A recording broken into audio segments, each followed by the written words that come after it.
Hello po sa lahat. Ako po si May. Ngayon, gusto kong ibahagi ang karanasan ng isang sister. Matapos pumanaw ang kanyang asawa, naiwan siyang mag-isa para humarap sa mga problemang pinansyal. Habang tumitindi ang kanyang mga paghihirap, unti-unting lumayo ang kanyang mga kaibigan at pamilya. Matapos tanggapin ang gawain ng Diyos sa mga huling araw, nagtamasa siya ng biyaya ng Diyos at matatag siyang naniwala na ang Diyos ay mapagmahal at mahabagin. Pero nang biglang magkaroon ng sakit sa puso ang kanyang anak na babae, nayanig ang kanyang pananalig. Nagsimula siyang magduda sa pag-ibig ng Diyos at naging negatibo at puno ng reklamo. Sa pamamagitan ng mga salita ng Diyos, naunawaan niya na ang pag-ibig ng Diyos ay hindi lang naipapakita sa biyaya at mga pagpapala, kundi mas lalo pang naipapamalas sa pamamagitan ng mga pagsubok at pagpipino. Paano niya ito napagtanto? Sama-sama nating pakinggan ang kanyang karanasan.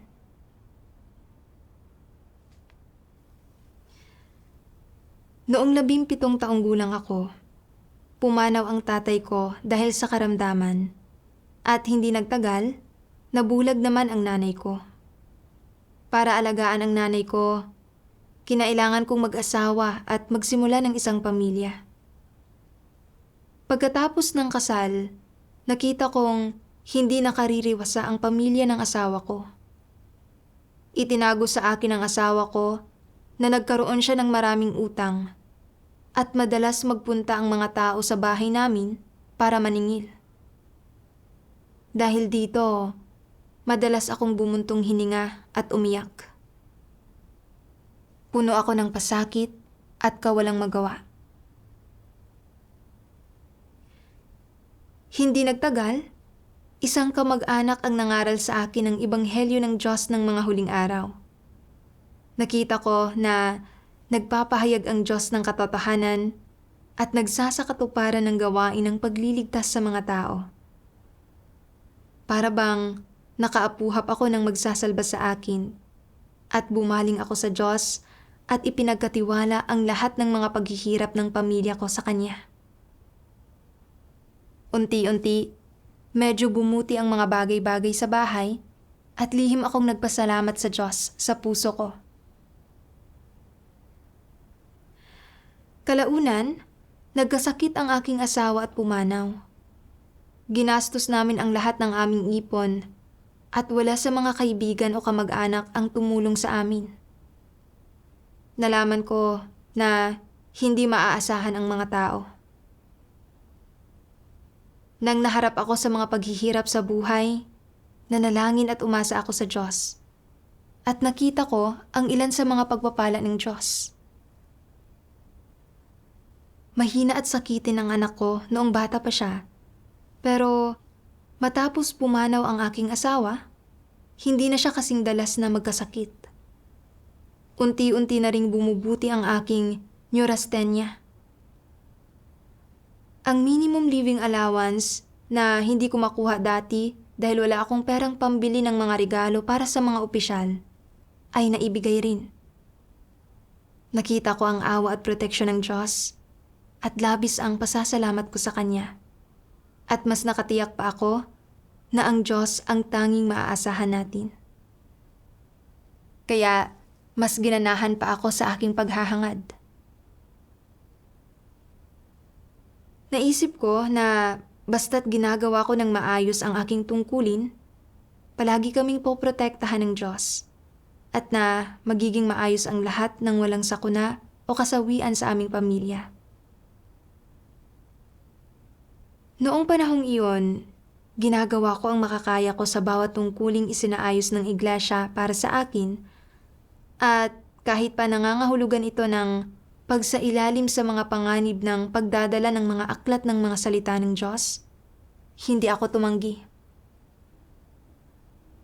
Madalas kong sabihin sa aking anak na babae ang tungkol sa mga kamanghamanghang gawa at biyaya ng Diyos.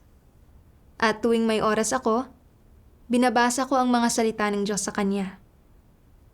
Kalaunan, nagpa siya ang anak ko na isuko ang kanyang pag-aaral at ilaan ang sarili niya sa tungkulin. Isang araw noong Abril 2020, biglang nagbalik ang aking anak mula sa ibang lugar kung saan niya ginagawa ang kanyang tungkulin at sabi niya ay nakararamdam siya ng kaunting pananakit sa kanyang puso at na kailangan niyang manatili sa bahay at magpahinga ng ilang araw. Hindi ako masyadong nag-isip noong una. Naisip ko, mahina na siya noon pa. At minsan ay nagkakaroon siya ng mga palpitasyon kapag medyo pagod siya. Kailangan niya lang magpahinga at magiging maayos din siya. Makalipas ang ilang araw, bumuti ng kaunti ang kalusugan ng aking anak at umalis siya para gawin ang kanyang tungkulin. Pero hindi nagtagal, bumalik muli siya. Sabi niya na paminsan-minsan kapag umaalis siya para gawin ang kanyang mga tungkulin at kararating lang niya sa tahanang matutuluyan, hindi siya makahinga at kumikibot ang kanyang buong katawan. Dinala ko siya sa ospital para magpatingin at sinabi ng doktor na mayroon siyang congenital heart disease at walang espesyal na gamot para sa kondisyong ito at mapangangasiwaan lang ito sa pamamagitan ng pag-aalaga. Sinabi rin ng doktor na kung hindi siya nakararanas ng madalas na pag-atake, mananatiling medyo matatag ang kanyang kondisyon. Pero kung palagi siyang inaatake, maaaring bumigay kaagad ang kanyang katawan. At kung lumala na talaga ito, kakailanganin niyang operahan. Nang marinig kung gaano kaseryoso ang kondisyon ng anak ko, kinabahan ako at napuno ako ng hindi kaaya-ayang pakiramdam. Paano naging ganoon kaseryoso ang kondisyon ng anak ko? Bakit hindi siya pinrotektahan ng Diyos? Nasa edad 20 pa lang siya. Paano kung patuloy siyang magkakasakit? Hindi ba tuluyan ang bibigay ang katawan niya? Palagi akong balisa, natatakot na baka mas lumala pa ang kondisyon ng aking anak. Madalas akong manalangin sa Diyos, ipinagkakatiwala ang karamdaman ng anak ko sa Kanya. Naisip ko na makapangyarihan sa lahat ang Diyos, at basta't may pananalig kami sa Kanya at natutuhan namin ang mga aral sa sitwasyong ito, gagaling ang kanyang karamdaman. Isang beses, nang nagpunta kami ng anak ko sa isang pagtitipon, inatake siya pagkadating namin sa tahanang matutuluyan. Nanginginig ang buo niyang katawan, humihingal siya, at mapulang-mapula ang kanyang mukha. Parang naghahabol siya ng kanyang hininga at na mamamatay na siya. Parang dinudurog ang puso ko na makitang ganito ang anak ko. At nag-umapaw ang mga reklamo sa aking puso. Isinuko ng aking anak ang kanyang pag-aaral para gawin ang tungkulin niya ng full-time. Kaya paano siya nagkaroon ng gayong kalalang karamdaman? Pahihirapan ba ang anak ko ng kondisyong ito buong buhay niya? Paano kung palagi siyang aatakihin ng karamdamang ito at hindi na niya kayaning mabuhay? Kung iiwan ako ng aking anak, paano ako mabubuhay ng mag-isa? Dapat na minamahal at kinahahabagan ng Diyos ang mga tao. Kung ganoon, bakit hindi niya kami pinrotektahan? Nakaramdam ng pagkakasupil at hinanakit ang puso ko dahil sa mga kaisipang ito. At minsan, umiiyak ako ng lihim sa gabi. Nalugmok ako sa pagiging negatibo at mga reklamo. Tumigil ako sa pagsasapuso sa aking mga tungkulin. At iniwan ko ang karamihan ng gawain ko sa aking katuwang. Halos hindi ko nga nasusulyapan ang binabasa ko kapag kumakain at umiinom ng mga salita ng Diyos. Nagpabasta-basta lang ako sa mga panalangin ko at naging malayo ako sa Diyos. Nakita ako ng anak ko ng ganito at sinabi niya sa akin, "Inay, ang karamdamang ito ay isang bagay na kailangan kong maranasan. Nakikita ko na nalulugmok ka sa pagiging negatibo at mga reklamo at na nagtayo ka ng hadlang sa pagitan ng puso mo at ng Diyos. Kailangan mong hanapin ang mga salita ng Diyos para malutas ito." Napagtanto ko rin na mali ang aking kalagayan. Kaya nanalangin ako sa Diyos at ipinahayag ang aking mga damdamin. O Diyos, labis akong nagdurusa ngayon. Nag-aalala ako na hindi bubuti ang kondisyon ng anak ko at na patuloy lang itong lulubha. Ano ang gagawin ko kung hindi makaliligtas dito ang aking anak? Alam ko na pinahintulutan mo ang karamdaman ng anak ko, pero hindi ko nauunawaan ang iyong layunin. Pakiusap, gabayan mo ako para matutuhan ang mga aral at tulungan mo akong makalabas mula sa pasakit na ito. Isang umaga, nabasa ko ang isang sipi ng mga salita ng Diyos. Maraming tao na madalas magkasakit at gaano man sila manalangin sa Diyos, hindi pa rin sila gumagaling. Gusto nilang makalaya mula sa karamdaman nila, pero hindi nila kaya. Minsan, maaari pa nga silang maharap sa mga agaw buhay na sitwasyon at napipilitan sila na diretsyong harapin ang mga ito. Sa katunayan, kung ang isang tao ay may tunay na pananalig sa Diyos sa kanyang puso, una sa lahat, dapat ay alam niyang nasa mga kamay ng Diyos ang haba ng buhay ng isang tao at na ang panahon ng kapanganakan at kamatayan ng isang tao ay paunang inorda ng Diyos.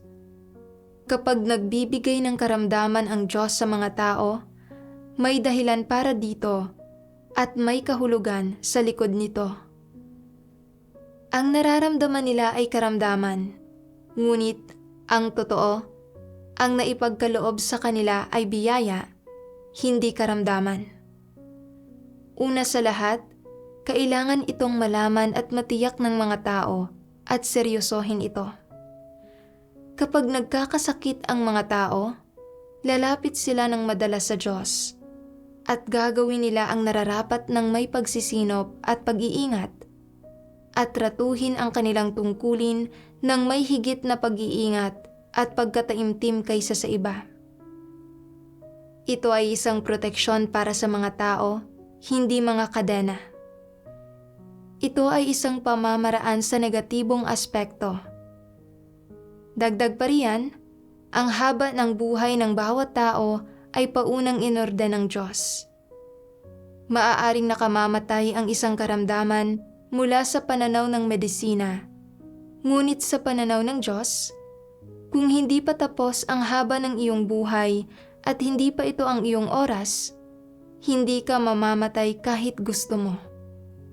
Kung mayroon kang atas mula sa Diyos at hindi pa tapos ang iyong misyon, hindi ka mamamatay. Kahit na magkaroon ka ng isang karamdaman na nakamamatay, hindi ka pa kukunin ng Diyos. Kahit hindi ka magdasal at maghanap sa katotohanan, at hindi mo inaasikaso ang pagpapagamot ng iyong karamdaman o kahit maantala ang iyong pagpapagamot, hindi ka mamamatay. Totoo ito, lalo na sa mga taong may mahalagang atas mula sa Diyos. Kapag hindi pa tapos ang kanilang misyon, anumang karamdaman ang dumapo sa kanila, hindi sila agad mamamatay. Mabubuhay sila hanggang sa huling sandali ng pagtatapos ng misyon. May ganito ka bang pananalig? Pagkabasa ng mga salita ng Diyos, labis akong napanatag at naging mas payapa ang aking puso. Ang buhay at kamatayan ng isang tao ay lahat pauna ng itinakda ng Diyos. Walang saysay ang pag-aalala ko. Kung hindi na kumpleto ng anak ko ang kanyang misyon, kahit magkaroon pa siya ng nakamamatay na sakit, hindi siya mamamatay.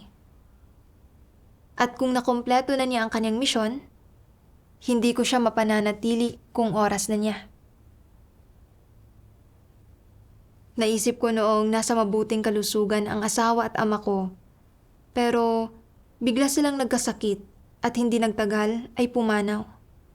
Samantalang, ang biyenan kong babae ay palaging may sakit at umabot pa rin sa edad niyang nasa 80.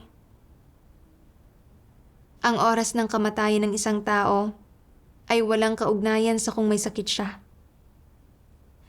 Depende ito sa kataas-taasang kapangyarihan at pagtatakda ng Diyos. Kinailangan kong tingnan ang mga bagay-bagay ayon sa mga salita ng Diyos, hanapin ang katotohanan, at matutuhan ang mga aral mula sa sitwasyong ito. Kalaunan, sinikap kong unawain kung bakit nahaharap ako sa gayong sitwasyon. Nahanap ko ang mga prinsipyo sa pagdaan sa mga pagsubok at pagpipino, at nakita ang siping ito ng mga salita ng Diyos. Ang hinahangad ng mga tao sa kanilang pananampalataya sa Diyos ay ang magtamo ng mga pagpapala para sa hinaharap. Ito ang kanilang layon sa kanilang pananampalataya. Lahat ng tao ay may ganitong intensyon at inaasam, subalit ang katiwalian sa kanilang kalikasan ay dapat malutas sa pamamagitan ng mga pagsubok at pagpipino. Sa alinmang aspekto na ang mga tao ay hindi nadalisay at nagbubunyag pa rin ng katiwalian, ito ang mga aspekto kung saan dapat silang mapino.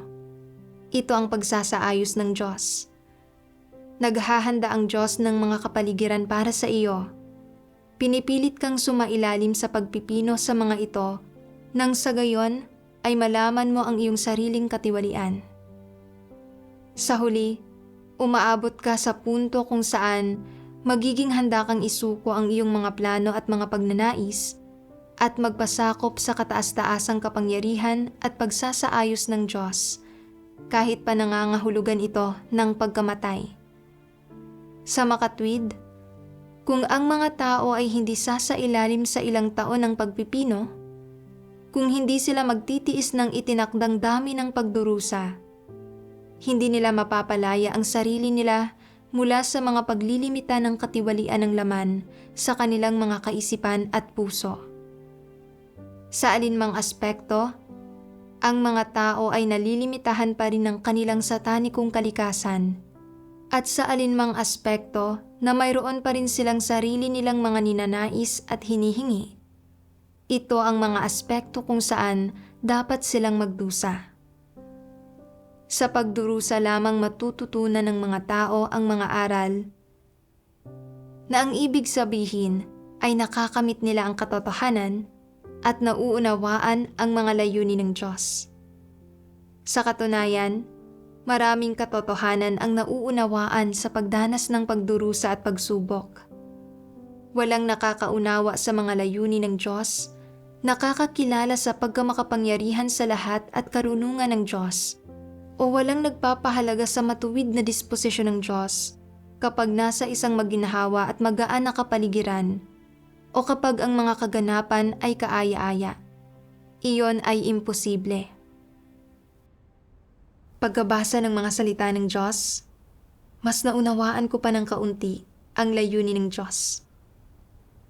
Dahil masyadong maraming dumi sa pananalig ng mga tao, dapat itong mabunyag sa pamamagitan ng mga pagsubok at pagpipino. Sa pagpipino lang maipapakita ng isang tao ang kanyang tunay na tayog, at doon lang niya malalaman ang kanyang katiwalian. Dati, nagawa kong talikuran ang mga bagay-bagay, igugol ang sarili ko, at gawin ang aking tungkulin. Ni hindi ko iniwasan ang mapanganib na tungkulin ng paglilipat ng mga aklat ng mga salita ng Diyos at dinala rin ang aking anak sa harap ng Diyos. Kaya akala ko, ay napakahusay kong ginagawa ang aking paghahangad. Inakala kong makikita ng Diyos ang mga sakripisyo at paggugol ko. At tiyak na kahahabagan niya kami at babantayan at poprotektahan niya kami. Pero nang nagkaroon ng sakit sa puso ang anak ko at patuloy itong umaatake at nanghina siya, hindi ko makita ang pag-aalaga at proteksyon ng Diyos at nabunyag ang aking tunay na tayog. Naging negatibo at mapaghinanakit ako. Sinubukan ko pa ngang makipagtalo sa Diyos. Binabanggit ang mga dati kong sakripisyo at paggugol at tumigil ako sa pagsasapuso sa aking tungkulin. Nakita ko na ang pananalig ko sa Diyos ay tungkol lang pala talaga sa kagustuhan kong magkamit ng biyaya at mga pakinabang mula sa Kanya. At na hindi talaga ako isang tao na taos-pusong nananampalataya sa Diyos at naghahangad sa katotohanan.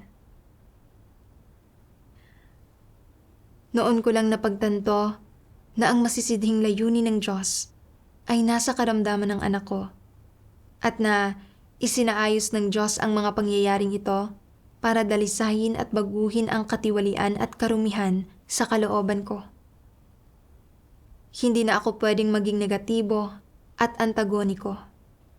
Kailangan kong bumaling sa mga salita ng Diyos para malutas ang mga maling layunin at pananaw sa aking pananampalataya. Matapos maunawaan ang layunin ng Diyos, medyo nagawa kong makapagpasakop sa Kanya at nabawasan ang pasakit sa aking puso. Pagkatapos, ay nagbasa ako ng 2 pang sipi ng mga salita ng Diyos. Ang lahat ng iyong hinahangad ay ang mata mo ang kapayapaan pagkatapos na manampalataya sa Diyos. Ang iyong mga anak ay mailayo sa sakit. Ang iyong asawang lalaki ay magkaroon ng magandang trabaho. Ang iyong anak na lalaki ay magkaroon ng mabuting asawang babae. Ang iyong anak na babae ay makatagpo ng mabuting asawang lalaki. Ang iyong mga baka at mga kabayo ay makapag-araro ng mahusay. Magkaroon ng 1 taon ng magandang panahon para sa iyong mga tanim. Ito ang iyong hinahangad. Ang iyong hinahangad ay para mabuhay lamang ng maginhawa. Walang mga aksidenteng dumating sa iyong pamilya. Ang hangin ay lampasan ka lamang. Ang iyong mukha ay hindi mabahira ng dumi. Ang mga tanim ng iyong pamilya ay hindi bahain. Hindi maapektuhan ng anumang sakuna. Mabuhay sa yakap ng Diyos. Mabuhay sa isang maginhawang tirahan. Ang duwag na kagaya mo, na palaging naghahangad sa laman, mayroon ka bang puso? Mayroon ka bang espiritu? Hindi ka ba isang hayop? Ipinagkakaloob ko sa iyo ang tunay na daan nang hindi humihingi ng anumang kapalit. Gayunman ay hindi ka naghahangad. Isa ka pa rin ba sa mga nananampalataya sa Diyos? Ipinagkakaloob ko ang tunay na buhay ng tao sa iyo. Gayunman ay hindi ka naghahangad. Hindi ba't kauri ka ng mga baboy o aso? Ang mga baboy ay hindi naghahangad ng buhay ng tao. Hindi nila hinahangad na maging malinis at hindi nila nauunawaan kung ano ang buhay. Bawat araw, pagkatapos nilang kumain ng busog, natutulog na sila. Naipagkaloob ko na sa iyo ang tunay na daan. Gayunman ay hindi mo ito nakamtan. Wala kang anuman. Handa ka bang magpatuloy sa ganitong buhay, ang buhay ng isang baboy? Ano pang silbi na mabuhay ang gayong mga tao? Ang iyong buhay ay kasumpa-sumpa at walang dangal. Nabubuhay ka sa gitna ng karumihan at kahalayan at hindi mo hinahangad ang anumang layon, kaya hindi ba't ang iyong buhay ang pinakahamak sa lahat? Mayroon ka bang lakas ng loob na humarap sa Diyos? Kung magpapatuloy ka na dumanas sa ganitong paraan, hindi ba't wala kang matatamo? Ang tunay na daan ay naipagkaloob na sa iyo. Ngunit kung makakamit mo ito sa huli o hindi, ay nakasalalay sa iyong sariling paghahangad. Napupuno ng lakas ang ilang tao sa sandaling makita nila na ang pananalig sa Diyos ay maghahatid sa kanila ng mga pagpapala. Ngunit nawawala ang lahat ng lakas sa sandaling makita nila na kailangan nilang dumanas ng mga pagpipino. Iyan ba ang pananampalataya sa Diyos? Sa huli, kailangan kang ganap at lubos na magpasakop sa harap ng Diyos sa iyong pananalig. Nananampalataya ka sa Diyos, ngunit mayroon ka pa ring mga hinihiling sa Kanya. Marami ka pa ring mga relihiyosong kuro-kuro na hindi mo mabitawan, mga personal na interes na hindi mo mapakawalan, at naghahangad ka pa rin ng mga pagpapala ng laman at gusto mong iligtas ng Diyos ang iyong laman, na iligtas ang iyong kaluluwa. Lahat ng ito ay mga pag-uugali ng mga tao na may maling pananaw. Kahit may pananalig sa Diyos ang mga taong may mga relihiyosong paniniwala, hindi sila naghahangad na baguhin ang kanilang mga disposisyon at hindi sila naghahangad ng pagkilala sa Diyos, kundi ang tanging hinahangad nila ay ang mga interes ng kanilang laman. Marami sa inyo ang may pananalig na nabibilang sa kategorya ng mga relihiyosong paninindigan. Hindi iyan tunay na pananalig sa Diyos. Ang inilarawan ng Diyos ay ang mismong kalagayan ko. Nanampalataya ako sa Diyos noong wala akong magawa at nasasaktan, at nakita ko ang biyaya at mga pagpapala ng Diyos. Kaya itinuring ko ang Diyos bilang siyang maaasahan ko para tulungan ako at pagaanin ang mga paghihirap ko. Lalo na nang pumanaw ang asawa ko at naiwan akong mag-isa kasama ang anak ko, mas lalo ko pang itinuring ang Diyos bilang huli kong pag-asa. Naniwala ako na basta taos-puso kaming nananampalataya sa Diyos at ginagawa ang aming mga tungkulin ng maayos, poprotektahan kami ng Diyos at pananatilihin niya kaming ligtas. Nanampalataya ako sa Diyos nang may mga ganitong kuro-kuro. Kaya nang binantayan at pinrotektahan kami ng Diyos at hindi kami nagdusa ng mga kasawian, naging handa akong talikuran at igugol ang sarili ko. At ginanahan ako sa paggawa ng aking tungkulin.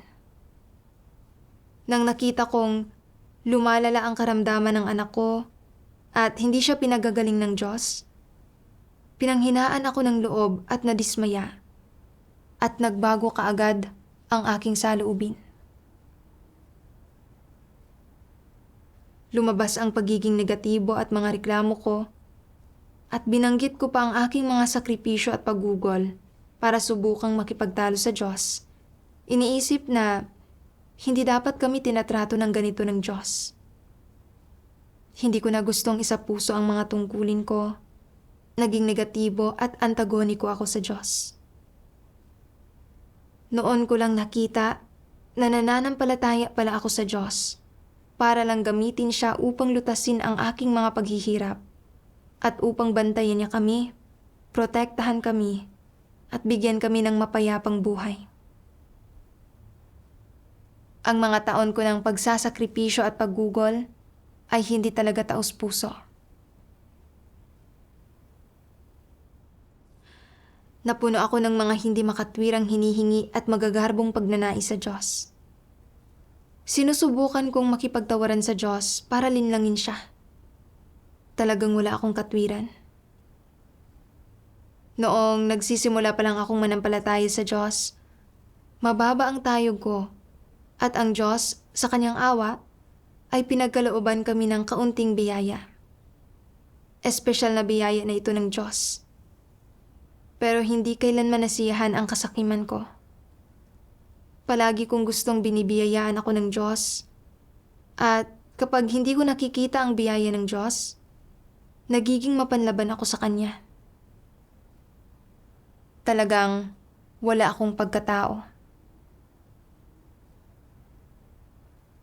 Bagaman tinanggap ko ang gawain ng Diyos sa mga huling araw, nagbabasa ng mga salita ng Diyos araw-araw, at pagdating sa doktrina, nauunawaan ko na ginagawa ng Diyos ang gawain ng paghahatol at pagdadalisay ng mga tao. Ang mga pananaw ko tungkol sa pananalig ay nanatiling nakatali sa panahon ng biyaya. Ginusto ko lang na patuloy na humingi ng biyaya at mga pagpapala mula sa Diyos. Wala akong pinagkaiba sa mga relihiyosong komunidad na gusto lang makinabang hanggat nais. Isang hindi mananampalataya na nananampalataya lang sa relihiyon. Kung magpapatuloy ako sa ganitong uri ng pananampalataya, hindi ko kailanman matatamo ang katotohanan at hindi magbabago ang disposisyon ko. At kung hindi ako magsisisi, hindi ako kailanman maliligtas.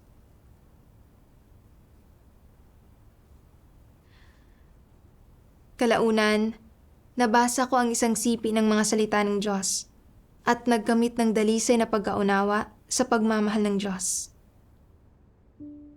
Sabi ng makapangyarihang Diyos, dapat ay madalas na suriin ng mga tao ang anumang bagay sa kanilang puso na hindi kaayon ng Diyos o na isang maling pagkaunawa sa Kanya. Paano ba nagkakaroon ng mga maling pagkaunawa? Bakit nagkakamali ng pagkaunawa ang mga tao sa Diyos? Dahil naaapektuhan ang sarili nilang interes. Matapos makita ng mga tao ang mga totoong pangyayari tungkol sa pagpapalaya sa mga Hudyo mula sa Judea, nasaktan sila at sinabing, noong una, mahal na mahal ng Diyos ang mga Israelita. Inakay niya sila palabas ng Ehipto at itinawid sa dagat na pula. Binigyan sila ng mana mula sa kalangitan at tubig bukal na maiinom. Pagkatapos ay personal niya silang binigyan ng mga batas para pamunuan sila at tinuruan sila kung paano mamuhay. Nag-uumapaw ang pagmamahal ng Diyos para sa tao. Lubhang pinagpala ang mga taong nabuhay noon. Paanong biglang nagbago ang saloobin ng Diyos sa kanila sa isang kisap mata? Saan napunta ang lahat ng kanyang pagmamahal? Hindi ito matanggap ng mga tao at nagsimula silang magduda, sinasabing, ang Diyos ba ay pag-ibig o hindi? Bakit hindi na makita pa ang orihinal niyang saloobin sa mga Israelita? Naglahong parang bula ang kanyang pagmamahal. May pagmamahal ba siya kahit kaunti? Dito nagsisimula ang maling pagkaunawa ng mga tao. Ano ang konteksto kung saan bumubuo ng mga maling pagkaunawa ang mga tao? Dahil kaya ito sa hindi kaayon ng mga kuro-kuro at imahinasyon ng mga tao ang mga kilos ng Diyos? Ang katunayan bang ito ang nagiging sanhi para magkamali ang tao ng pagkaunawa sa Diyos?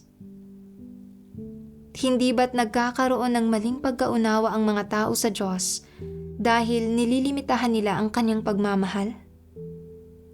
Iniisip nilang, ang Diyos ay pag-ibig. Sa makatwid, dapat niyang alagaan at protektahan ang mga tao at buhusan sila ng biyaya at mga pagpapala. Ganito ang pagmamahal ng Diyos. Gusto ko kapag minamahal ng Diyos ang mga tao ng ganito. Lalo kong nakikita kung gaano minahal ng Diyos ang mga tao nang itawid niya sila sa dagat na pula. Lubos na pinagpala ang mga tao noon. Nais ko sanang maging isa sa kanila.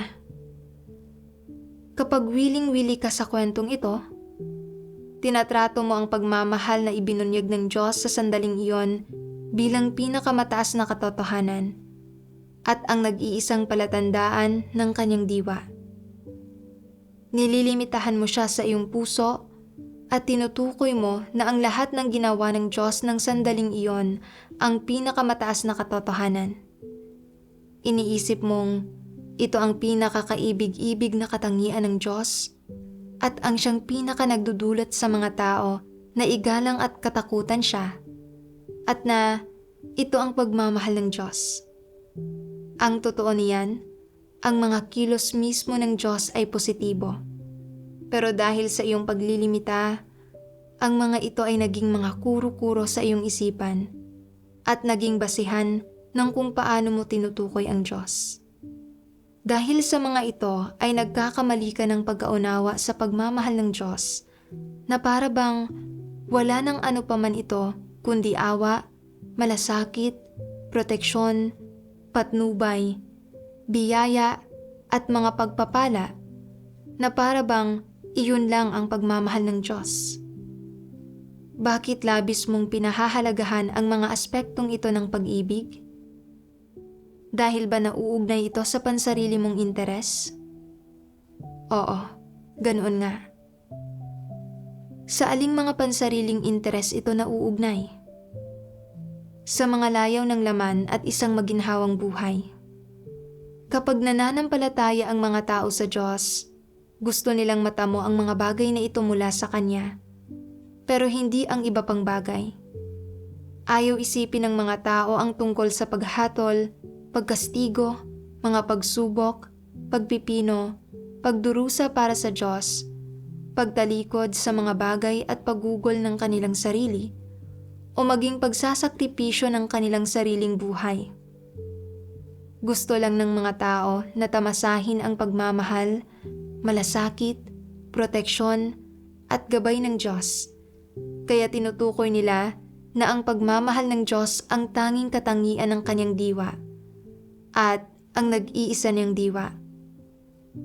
Hindi ba't ang mga bagay na ginawa ng Diyos noong itinawid niya ang mga Israelita sa dagat na pula ang pinagmulan ng mga kuro-kuro ng mga tao? Oo, ang mga ito ang pinagmulan. Lumikha ito ng konteksto kung saan bumuo ang mga tao ng mga kuro-kuro tungkol sa Diyos. Kung bumuo sila ng mga kuro-kuro tungkol sa Diyos, matatamo ba nila ang isang tunay na pagkaunawa tungkol sa gawain at disposisyon ng Diyos? Malinaw na hindi lamang sa hindi nila ito mauunawaan, kundi magkakamali rin sila ng interpretasyon dito at bubuo ng mga kuro-kuro tungkol dito. Pinatutunayan ito na masyadong makitid ang pag-unawa ng tao at hindi ito tunay na pagkaunawa. Dahil hindi ito ang katotohanan, kundi isang uri ng pagmamahal at pagkaunawa na sinusuri at binibigang kahulugan ng mga tao tungkol sa Diyos batay sa kanilang sariling mga kuro-kuro, imahinasyon at makasariling pagnanais. Hindi ito naaayon sa tunay na diwa ng Diyos. Sa ano pang mga paraan minamahal ng Diyos ang mga tao bukod sa awa, pagliligtas, malasakit, proteksyon, at pagdinig sa kanilang mga panalangin? Sa pamamagitan ng pagtutuwid, pagdidisiplina, pagpupungos, paghatol, pagastigo, mga pagsubok, at pagpipino. Tama iyon. Ipinapakita ng Diyos ang kanyang pagmamahal sa maraming paraan. Sa pamamagitan ng pamamalo, pagdidisiplina, pagsasaway, gayon din ang paghatol, pagkastigo, mga pagsubok, pagpipino, at iba pa. Ang lahat ng ito ay mga aspekto ng pagmamahal ng Diyos. Tanging ang perspektibang ito ang komprehensibo at naaayon sa katotohanan. Kung nauunawaan mo ito, kapag sinusuri mo na ang iyong sarili at napagtatantong mayroon kang mga maling pagkaunawa tungkol sa Diyos, hindi ba't magagawa mo nang kilalanin ang iyong mga pagkabaluktot at pagbutihan ang pagninilay-nilay kung saan ka nagkamali? Hindi ba't matutulungan ka nitong lutasin ang iyong mga maling pagkaunawa tungkol sa Diyos? Oo, makakatulong ito. Upang magawa ito, dapat mong hanapin ang katotohanan. Hanggat hinahanap ng mga tao ang katotohanan, mapapawi nila ang kanilang mga maling pagkaunawa tungkol sa Diyos. At sa sandaling mapawi na nila ang kanilang mga maling pagkaunawa tungkol sa Diyos, makapagpapasakop na sila sa lahat ng pagsasaayos ng Diyos. Pagkabasa sa mga salita ng Diyos, sa wakas ay napagtanto ko na Ang dahilan kung bakit ganoon katindi ang reaksyon ko sa karamdaman ng anak ko at labis ang pagkanegatibo ko at pasakit nito sa akin ay dahil nilimitahan ko ang pagmamahal ng Diyos. Noong wala akong magawa, nanalangin ako sa Diyos at nakita ko ang kanyang pag-aalaga at proteksyon. Kaya nagsimula akong umasa sa aking mga kuro-kuro at imahinasyon. At nilimitahan ko ang Diyos bilang isang maawaing Diyos na nagbibigay ng kapayapaan at kagalakan sa mga tao. Inakala ko na basta't nananalangin ang mga tao sa Diyos sa panahon ng problema, magbubukas ang Diyos ng daan para sa kanila at tutulungan sila sa anumang sandali o lugar. Inakala ko na ganito lang ang pagmamahal ng Diyos. Nang may sakit ang anak ko, nanampalataya ako na dahil mahal ng Diyos ang mga tao, tiyak na pagagalingin niya ang aking anak. Pero, nang hindi gumaling ang karamdaman ng anak ko, nagsimula akong pagdudahan ang pagmamahal ng Diyos at puno ako ng mga reklamo sa Kanya. Sinukat ko ang pagmamahal ng Diyos batay sa kung kapaki-pakinabang ito sa akin. Nang nakita ko ang pag-aalaga at proteksyon ng Diyos sa amin, kinilala ko ito bilang Kanyang pagmamahal. Pero, nang ang isinaayos ng Diyos na sitwasyon ay hindi umaayon sa mga pagnanais ko at hindi kapaki-pakinabang sa akin, tumanggi akong tanggapin ito at hindi ito kinilala bilang pagmamahal ng Diyos. Nakita ko na ang pagkaunawa ko sa pagmamahal ng Diyos ay lubos na may pagkiling at baluktot at na talagang hindi ito naaayon sa katotohanan. Ngayon, ipinahahayag ng Diyos ang mga salita at ginagawa niya ang gawain ng paghatol at pagdadalisay, hindi ang gawain ng pagkakaloob ng biyaya sa mga tao. Kapag unang nanampalataya ang mga tao sa Diyos at mababa ang kanilang tayog, kinahahabagan sila ng Diyos at pinagkakalooban sila ng ilang biyaya at mga pagpapala. Isa itong paraan ng pagpapahayag ng Diyos ng Kanyang pagmamahal. Kapag naunawaan na ng mga tao ang kaunting katotohanan at lumago sa kanilang tayog, nagsasaayos ang Diyos ng iba't ibang sitwasyon ayon sa kanilang tayog para subukan at pinuhin sila.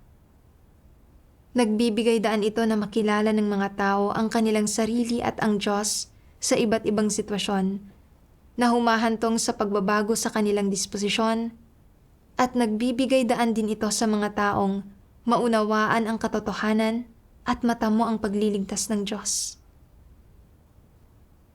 Lalo pa nga itong pagmamahal ng Diyos. Bagaman pareho kaming nagdusa ng kaunti mula sa karamdaman ng aking anak, ibinunyag nito ang karumihan sa pananalig ko at nakita ko na ang pagkaunawa ko sa gawain ng Diyos ay puno ng mga kuro-kuro at imahinasyon at nagawa kong itama ang mga ito sa oras.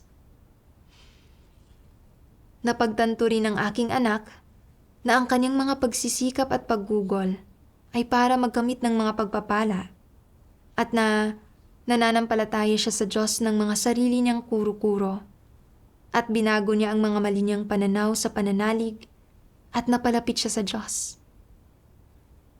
Ito ang pagmamahal at pagliligtas ng Diyos para sa amin. Sa pagkakatanto sa mga bagay na ito, nawala ang mga reklamo at maling pagkaunawa ko sa Diyos. At nagkaroon ako ng kakayahang gawin ang mga tungkulin ko ng normal.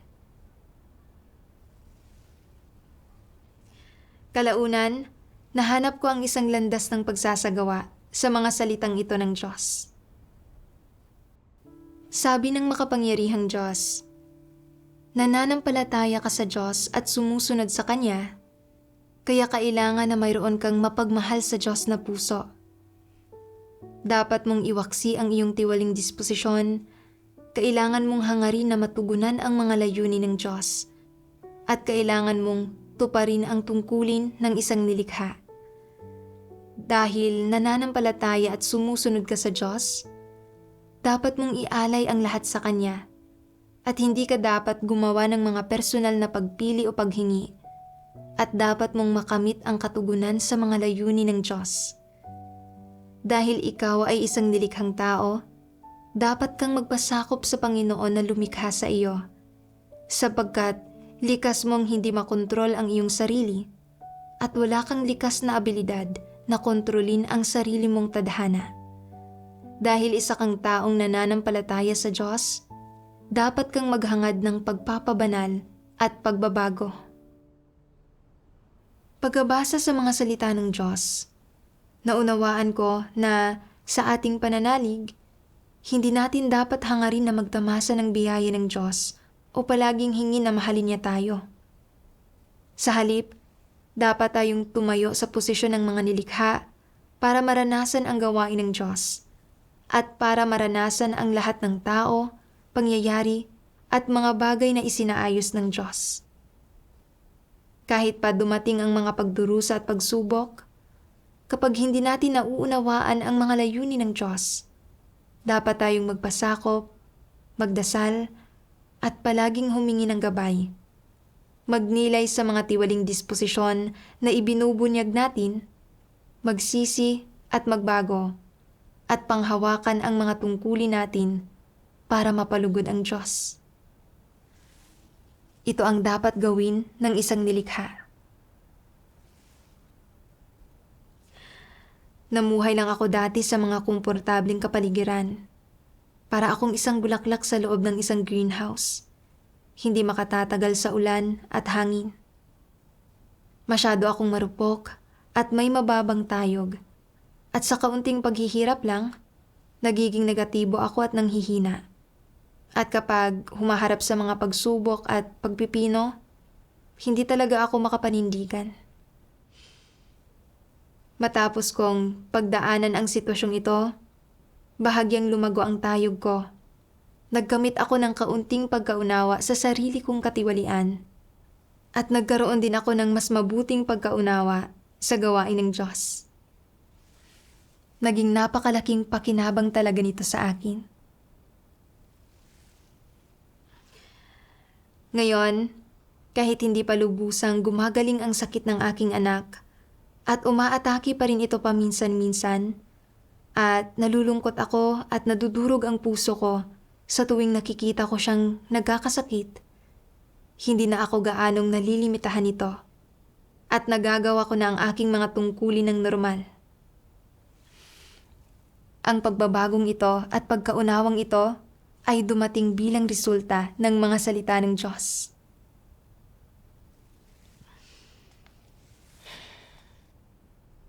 Matapos maranasan ang mga paghihirap at pagsubok na ito, nagkaroon siya ng mas malalim na pagkaunawa sa pag-ibig ng Diyos. Ipinapaalala sa atin ang kanyang karanasan na kahit hindi natin nauunawaan ang gawain ng Diyos, dapat pa rin tayong magpasakop sa Diyos.